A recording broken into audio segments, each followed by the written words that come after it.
The UK Independence Party has a new leader, but he is a familiar face. Nigel Farage stood down as leader last year to stand in the general election, but just 9 months later he's back in the job and he joins us now. Very good morning to you. Good morning. For people who haven't followed precisely this sort of journey you've been on politically, just explain what happened. Well, I was leader of UKIP and I stood down and I thought I'd try and take on the Speaker, John Bercow, in the general election. That didn't work out, but sort of just to make it worse, I was also involved in rather an unpleasant plane accident, which nearly killed me. So I spent the summer recuperating. Well, let's just I mean, we're seeing the images now.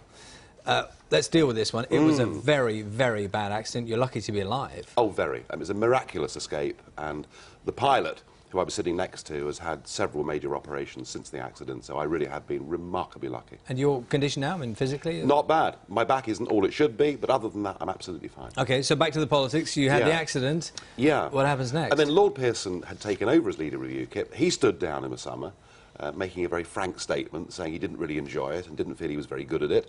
So we've had a contest, and I thought, well, I've survived the accident, and looking at British politics, I can't tell the difference now between Labour, Lib Dem and Conservative. I thought, let's have another go, and the party members have put their faith in me again. Now, what happened in the general election suggests that whatever it is that UKIP is offering is not appealing to people, because you didn't get any MPs, didn't win any seats. So, well, I mean, what was wrong? What was wrong with the message? Because perfect opportunity, you're coming in, if you like, afresh, albeit that you were in the job before. So what is the message now? I think what's changed is this. There were millions of people who were saying, just wait till David gets in. We'll see a true Conservative who'll stand up for the country.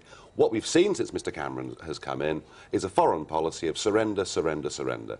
We give away more money to the EU and the foreign aid budget every day. We accept foreign court judgments that means that people like Ian Huntley will now get the vote. And we've signed a military treaty with the French that will last for 50 years, which in my view and the view of many is a huge mistake. I think there are millions of disenchanted voters out there who recognise that the political class does not represent their views. So I think things have changed. So you're targeting disgruntled Tory voters, are you? Well, we pick up votes from across the spectrum.